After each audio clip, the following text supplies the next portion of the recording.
अच्छा बेटा, ये व्हाट्सएप पर फ़ोटो कैसे बदलते हैं? अच्छा, ये ग्रुप कैसे बनाते हैं बेटा? बेटा, आज का व्हाट्सएप स्टेटस देखा मेरा? वो जो मेरे बगल में खड़े ना बाईं तरफ, वो चड्ढा साहब हैं, मेरे बचपन के दोस्त। बेटा, ये साईं बाबा का फ़ोटो मेरे पास आया था व्हाट्सएप पर। 8 लोगों को भेजने के लिए लिखा था। मैंने तुमको, तुम्हारे मामा को, मौसी को, फूफा को, हर किसी को भेज दिया है। तुम भी 8 लोगों को भेज देना, नहीं तो कुछ गलत हो जाएगा। इसमें लिखा था ऐसा। जब से विकास के पापा ने स्मार्टफोन लिया था, तब से ये सारी बातें उसे रोज़ सुननी पड़ रही थी। विकास का तो मानो जीना हराम हो गया था। एक तो दिन भर बेचारा ऑफिस के खड़ूस बॉस से परेशान रहता था, और ऊपर से जब घर आता तो पापा उससे टेक्नोलॉजिकल ज्ञान लेने लगते थे।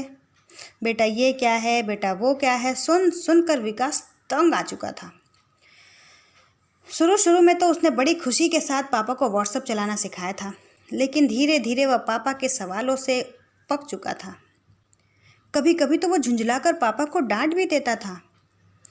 पापा भी पूरे दिन तक बात नहीं करते थे, लेकिन दूसरे दिन बड़े प्यार से कोई ना कोई सवाल पूछ ही लेते थे। और वैसे भी व्हाट्सएप के बाद फेसबुक की बारी थी। पापा आजकल फेसबुक चलाना सीख रहे थे। आज शाम जब विकास अपने ऑफिस से घर लौटा, पापा मोबाइल में ही लगे हुए थे। विकास ने अभी तक अपने कपड़े भी नहीं उतारे थे कि पापा विकास को देखकर उसकी मम्मी से कहने लगे, विकास की मम्मी, जरा देखो तो अपने बेटे को। मैंने आज एक फ़ोटो डाला था फेसबुक पर। इसके मामा ने लाइक किया, फूफा ने लाइक किया, और वो ममता है ना तुम्हारी दोस्त, उसने भी लाइक किया। लेकिन विकास ने लाइक नहीं किया। सुबह ही डाला है फ़ोटो, और अभी शाम के 5 बज रहे हैं। क्या एक भी बार इसने फेसबुक चालू नहीं किया होगा?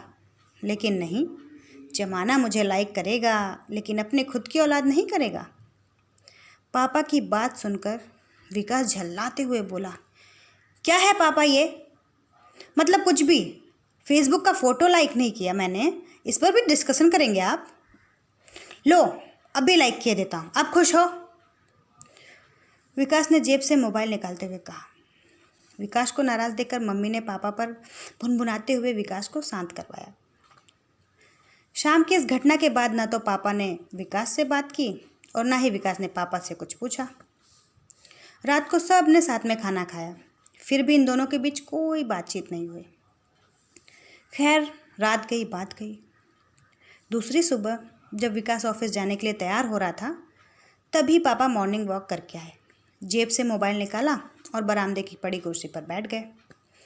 थोड़ी देर बाद विकास ऑफिस जाते हुए देखकर बोले, अच्छा बेटा, ये फेसबुक पर शारे का मतलब क्या होता है? विकास चौंकते हुए बोला, शारे? फेसबुक पर शारे कहाँ लिखा है पापा? लिखा है ना बेटा, इधर नीचे लाइक, कमेंट और शारे। पापा ने विकास को मोबाइल में पढ़ाते हुए बताया। अरे यार पापा, वो शेयर होता है, शारे नहीं। आप भी ना पापा, विकास झल्लाते हुए बोला।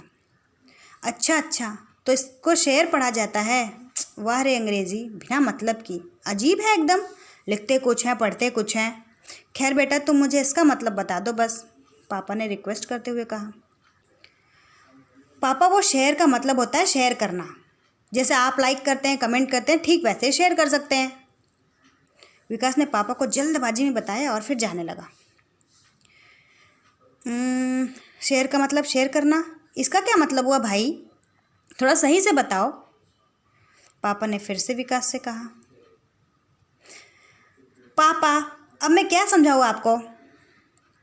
जब आपको कोई बात पता चलती है और आप उसे अपने दोस्तों को बताते हैं, इसी को शेयर कहते हैं, इसी को शेयर करना कहा जाता है। विकास किसी भी तरह अपने गुस्से को कंट्रोल करते हुए बोला। अच्छा अच्छा, अब समझ पाया मैं, ये साझा करने को शेयर कहते हैं। ठीक है बेटा, थैंक यू इसे बताने के लिए। अच्छा बेटा, ये इसके आगे अगर पापा कुछ कहते, उसके पहले ही विकास गुस्से में चिल्लाने लगा। नहीं पापा, अब बहुत हो गया, अब कोई सवाल नहीं। जब से आपने ये स्मार्टफोन लिया है ना, आपने मेरा दिमाग ख़राब कर दिया है। अब अगर आपने एक भी सवाल पूछा ना, तो मैं अपना सर फोड़ लूँगा या तो ये फ़ोन ही फोड़ दूँगा। विकास को गुस्से में देखकर पापा ने कुछ कहने की कोशिश की। अरे बेटा, लेकिन विकास ने फिर से पापा को उनकी पूरी बात नहीं कहने दी और चिल्लाता रहा, कोई लेकिन वेकिन नहीं पापा, आप मुझसे बात मत करिए बस। इतना कहकर ऑफिस के लिए निकल पड़ा और पापा वहीं बरामदे की कुर्सी पर बैठ गए चुपचाप, उनके आंसू और उनका फ़ोन का स्क्रीन। इधर जब से विकास घर से निकला था तब से वह परेशान था। परेशानी की वजह थी सुबह की घटना। ट्रेन में रास्ते भर दिमाग में यही बात चल रही थी और ऑफिस में भी वह इसी अंतर्द्वंद में उलझा रहा। कभी वह सोचता कि उसे पापा से ऐसे बात नहीं करनी चाहिए, तो कभी सोचता कि आखिर पापा ने भी तो परेशान करके रखा है। कभी उसे लगता कि शाम को घर लौटने पर उसे माफ़ी मांग लेनी चाहिए, तो कभी उसे लगता आखिर गलत क्या है, गलत ही क्या किया है उसने। शाम हुई, विकास ऑफिस से सीधा स्टेशन पर गया। थोड़ी देर बाद ट्रेन आई। विकास ट्रेन पर चढ़ा और फिर बाएं गेट की तरफ खड़ा हो गया। थोड़ी देर बाद जब अगला स्टेशन आया तो एक आदमी पीछे बैग टांगे और अपने गोद में बच्चा लिए हुए ट्रेन में चढ़ा। पापा वो क्या है? नदी है बेटा।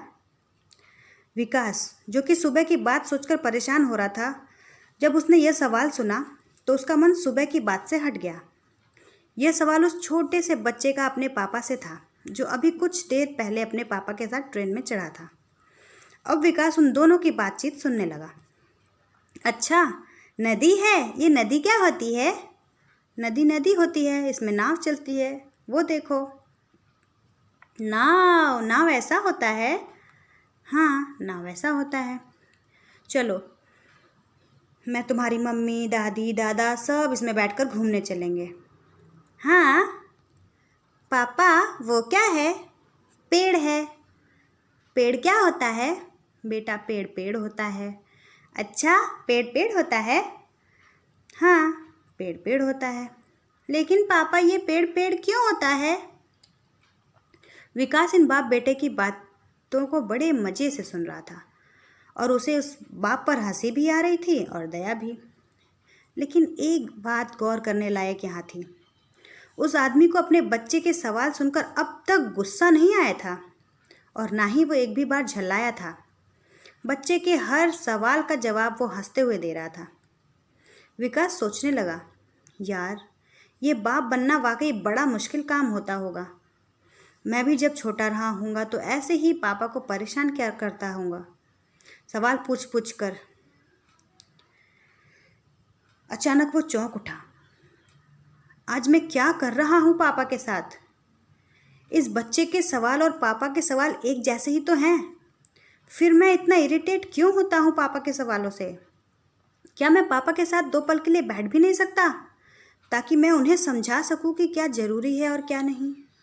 आखिर क्यों मैं बिफर पड़ता हूँ सवालों के पूछने से उन पर, जिनकी आधी ज़िंदगी मेरे बचपन के बेवकूफ़ी भरे सवालों को सुनते हुए बीती है?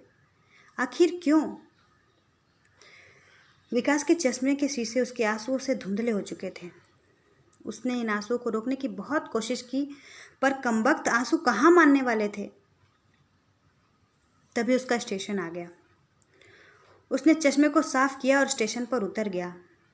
उतरने के बाद जब उसने एक बार ट्रेन के डिब्बे की तरफ पलट कर देखा तो पाया उस बच्चे के सवाल अब भी जारी हैं और उसके पापा मुस्कुराते हुए उसके हर सवालों का जवाब उसे दे रहे हैं।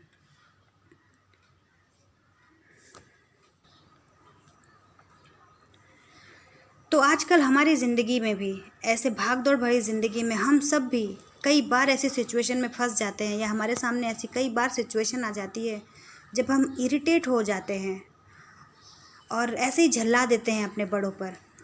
तो आज इस कहानी को सुनाने के पीछे मेरा बस यही उद्देश्य था कि मैं आप लोगों को इस सिचुएशन तक ले जा सकूं कि अगर आपके साथ भी ऐसा कुछ हो रहा है, या आपने ऐसा किया है, या कभी भी आपके सामने ऐसी कोई सिचुएशन जब आ जाए तो उससे कैसे निकला जाए और उससे कैसे समझा जाए। तो अगर आप लोगों तक मेरी ये बात पहुंची हो तो प्लीज़ मुझे कमेंट करके ज़रूर बताइएगा और मेरे चैनल को लाइक और सब्सक्राइब करना मत भूलिएगा। धन्यवाद।